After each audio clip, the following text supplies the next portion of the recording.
Assalamualaikum warahmatullahi wabarakatuh. Saudara-saudara sekalian, saya pagi ini berkunjung ke Museumku Gerabah Timbul Raharjo bersama Pak Bupati dan Ibu Timbul, ya, yang juga mengawasi kegiatan di sini. Ini saya kira satu hal yang sangat patut kita apresiasi, ya. Jadi ada produk kerajinan gerabah satu kampung, ya, Kasongan ini satu kampung. Ini dibangun oleh para pendirinya, dikembangkan oleh Pak Timbul yang memang seorang seniman, sehingga ini jadi museum. Kemudian sekarang produksinya berbagai bentuk gerabah, dari yang masih bentuknya gerabah sampai kepada yang sudah jadi semacam apa ya tadi itu, yang sudah ya yang kayak keramik, sampai keramik. Dan ternyata ini hasilnya sudah diekspor ke Eropa, ya, ke Amerika. Nah, ini luar biasa. Jadi saya tanya, ini kan lama-lama tanahnya ini apa sudah cukup? Masih cukup. Ternyata sudah mulai tanahnya nyari dari luar, ya, dari luar daerah, karena di sini lama-lama habis apa namanya tanah liatnya itu, ya. Jadi dari berbagai daerah didatangkan bahan bakunya. Jadi tidak pernah habis karena bisa ngambil dari mana-mana. Dan itu saya kira, dan saya sangat tertarik, dan saya harap terus dikembangkan, terutama pun saya kira putra-putri Kasongan, ya, dan mungkin juga menjadi tempat studi bagi daerah-daerah lain yang ingin mengembangkan model ini, ya, model produk-produk gerabah ini. Karena di sini sudah saya lihat sudah variatif, ya, berbagai macam bentuk hasil gerabah yang sangat menarik, sampai pada lampu, sampai pada, saya kira itu. Oke. Pak, ketika tiba di tempat ini, apa kesan dari Pak Wapres? Yang kedua, apa saran terhadap museum ini untuk bisa memberikan tetap inovatif dan kreatif agar bisa meningkat kelasnya ke internasional, karena di sini adalah desa, tadi bahan baku juga sudah mulai menipis. Apa saran Pak Wapres agar ini terkesan bisa mendongkrak perekonomian maupun pariwisata? Saya pertama datang, ya, tentu kagum saya.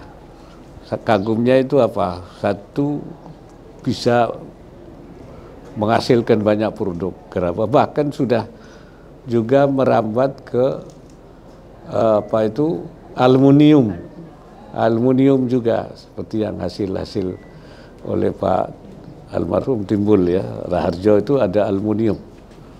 Bahkan tadi saya dapat informasi itu yang dipasang di Arema Malang itu, apa namanya itu, Kanjuran, itu ternyata bikinan beliau, bikinan Pak Timbul. Ya.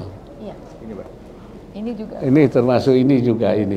Ini yang di depan. Ya. Jadi saya pertama tentu kagum, ya. Yang kagum kedua itu, ini dibuat bukan oleh 1-2 orang. Ternyata jadi kerajinan seluruh kampung di Kasongan ini. Jadi ini hampir jarang kan.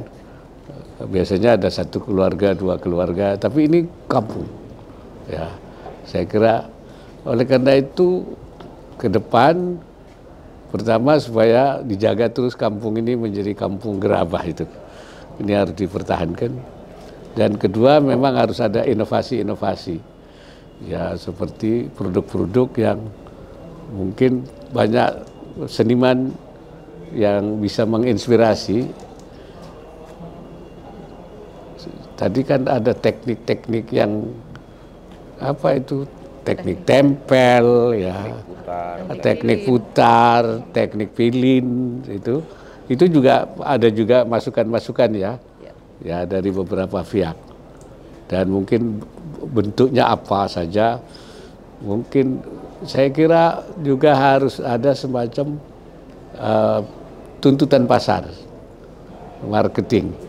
Ya, jadi harus di Eropa itu mulai sekarang minatnya ke seperti apa, hasil produk seperti apa. Ya, mungkin pada tiap masa ada masanya lah, ada masa yang mereka zaman ini mereka bentuknya seperti produk seperti ini. Trennya, Pak. Trennya itu. Mungkin itu penting saya kira itu. Dan ketiga saya kira pemerintah kabupaten, ya pemerintah Jogja, dan pemerintah nasional, saya kira juga harus memperhatikan ini, membantu pengembangannya supaya terus berkelanjutan dan berinovasi itu. Saya kira itu. Oke, mungkin ada pertanyaan yang lain. Silakan. Ya, selamat pagi Pak Wapres. Izin saya Adil dari Kompas, Pak. Izin minta tanggapan Pak Wapres soal rencana PBNU yang akan soal ke Pak Wapres. Mengingat Pak Wapres adalah pendiri PKB dan Ketua Dewan Suro pertama. Apakah Pak Wapres bersedia menjadi juru damai konflik antara PBNU dan PKB? Kemudian satu lagi Pak Wapres terkait minta tanggapannya Pak Wapres sebagai wakil Islam di FKUB terkait pernyataan Menak soal pendirian rumah ibadah nantinya tidak perlu lagi rekomendasi FKUB, hanya melalui Kemenak. Tanggapan Pak Wapres seperti apa? Terima kasih Pak Wapres. Yang pertama ya, kalau keinginan mereka itu untuk saya dimintai sebagai orang yang bagaimana mengislahkan, mendamaikan ya dengan tulus, dengan ikhlas, saya sangat bersedia tentu, karena untuk mendamaikan itu kan perintah agama, apalagi saya juga terlibat dulu waktu pendiriannya, bahkan Ketua Dewan Suro pertama saya sebelum Gus Dur, tentu saya punya. Tapi kalau hanya untuk nyari peluru untuk menghantam yang satu, hanya minta dari saya tapi untuk digunakan peluru untuk menghantam yang lain, saya tidak bersedia. Kalau itu kan namanya saya memberi peluru-peluru untuk tambah konfliknya. Tapi kalau saya dimintai untuk mendamaikan dan mereka ingin berdamai, mencari solusi, tentu saya sangat siap untuk melakukan itu. Saya kira itu. Yang kedua, ini sebenarnya Menteri Agama tidak boleh asal coret-coret begitu saja. Sebab aturan pendirian rumah ibadah itu sebenarnya kesepakatan dari majelis-majelis agama. Kesepakatan itu dibuat bersama dengan Kementerian Agama dan Kementerian Dalam Negeri. Jadi prosesnya tidak begitu saja terjadi. Dan kesepakatan itu dibuat selama 4 bulan dalam 11 kali pertemuan. Saya yang ikut melahirkan itu. Dari hasil diskusi-diskusi itulah terjadilah kesepakatan yang kemudian dituangkan dalam peraturan bersama Menteri Agama dan Menteri Dalam Negeri. Jadi ada asbabun nuzulnya. Mengapa peraturan itu ada. Nah, jangan kemudian kesepakatan itu dihapus begitu saja, dicoret begitu saja, diganti begitu saja. Saya kira itu harus ada, dilihat dulu sebabnya, untuk apa, kenapa terjadi peraturan itu, ada sebab-sebabnya, dan untuk apa peraturan itu dibuat. Dan mendengarkan banyak pendapat dari mereka yang terlibat pada waktu itu. Saya kira itu. Ya, terima kasih.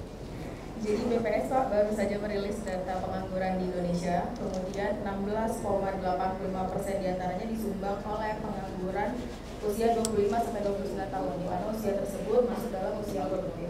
Kemudian di samping itu MK juga baru saja menolak gugatan batas usia pelamar kerja Pak, di mana MK menyerahkan kepada perekrut untuk menentukan umur berapa yang bisa diterima di perusahaan tersebut. Namun hal itu tidak dianggap fair karena yang usia 30 tahun ke atas dianggap tidak memiliki kesempatan untuk mendapatkan pekerjaan. Saya mohon untuk tanggapan Pak Wapres mengenai hal tersebut, solusi dan arahan. Terima kasih. Iya, saya kira masalah banyaknya terjadi pengangguran ini sebenarnya ini masalah pengaruh dari pelambatan ekonomi global. Ya, jadi hampir semua negara itu mengalami hal yang sama. Karena memang ada pelambatan. Jadi pengaruh global. Tidak terkecuali Indonesia tentu. Tuh. Oleh karena itu kita memang harus mengambil kemudian pengaruh persaingan juga yang ketat sehingga mungkin ada pihak-pihak yang terkena akibat persaingan itu. Negara persaingan. Hampir semua negara mengalami itu. Nah itu kita pemerintah tentu ingin bagaimana menjaga supaya tidak terus terjadi pengangguran yang makin hari makin banyak. Pertama tentu kita memperbanyak investasi supaya bisa menyerap tenaga kerja. Itu saya kira. Nah, karena itu investasi kita dari luar negeri kita terus gencarkan tiap tahun ada peningkatan.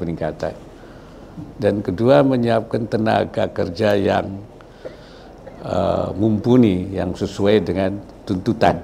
Sebab sekarang ini kan industri itu padat modal, padat teknologi, sehingga kalau mereka tidak memiliki itu tidak bisa terserap. Jadi mungkin kita membutuhkan tenaga kerja, tapi tenaga kerjanya tidak ada yang bisa memenuhi itu. Karena itu kita melakukan semacam pelatihan, membangun, mengedukasi masyarakat melalui pendidikan vokasi. Ya, vokasi. Ini kita memenuhi itu.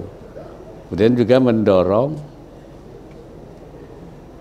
ekonomi kreatif masyarakat dengan ada fasilitas-fasilitas seperti KUR ya di daerah. Kemudian juga kita membangun, menghidupkan lahan-lahan yang nganggur dia untuk mereka yang mau bertani dengan cara-cara yang lebih modern.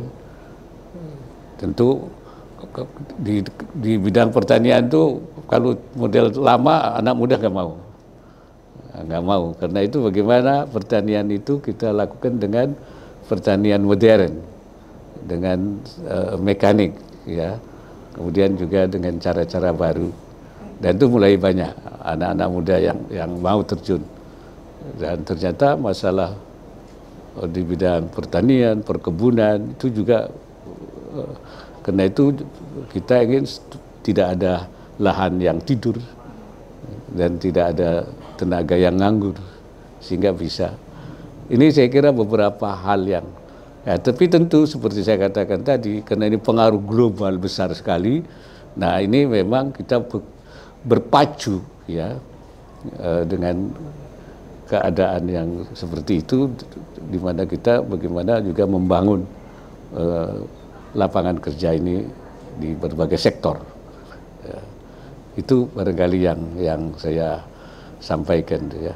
Tapi mengenai umur itu nanti sedang dalam pembicaraan, saya kira sedang dalam pembicaraan supaya jangan sampai ada pihak yang dirugikan ya pembatasan itu. Kesempatan ya Pak Wapres di atas 27 tahun tetap ada kesempatan untuk bisa diterima kerja seperti yang 25 tahun ke bawah itu. Ya saya kira ya. Nanti kita akan dicari solusi yang terbaik. Jangan ada korban dari pihak manapun, dari kelompok manapun, dari umur strata umur manapun. Jangan ada korban-korban daripada satu aturan. Saya kira itu. Oke, cukup. Terakhir ya. Oke. Izin Pak Wapres, saya Tiara Alia dari Detik.com.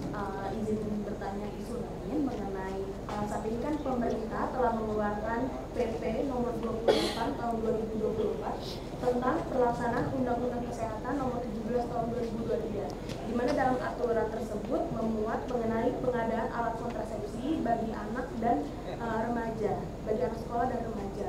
Nah, sekiranya bagaimana pandangan Pak Wapres mengenai adanya aturan tersebut, lalu arahannya seperti apa? Terima kasih. Ya, sekarang ini kan timbul kontroversi ya, berbagai. Saya menyarankan supaya mendengar, berkonsultasi dengan pihak-pihak lembaga keagamaan. Jangan hanya dilihat dari aspek kesehatannya saja, tapi juga aspek keagamaannya. Sebab kalau nanti terjadi ketidaksamaan pendapat, ada konflik pendapat, maka nanti akan kontraproduktif lah. Jadi saya minta itu nanti didalami, dirundingkan dan didengarkan, sehingga nanti kemudian bisa bagaimana pelaksanaannya supaya tidak terjadi benturan-benturan. Saya kira itu.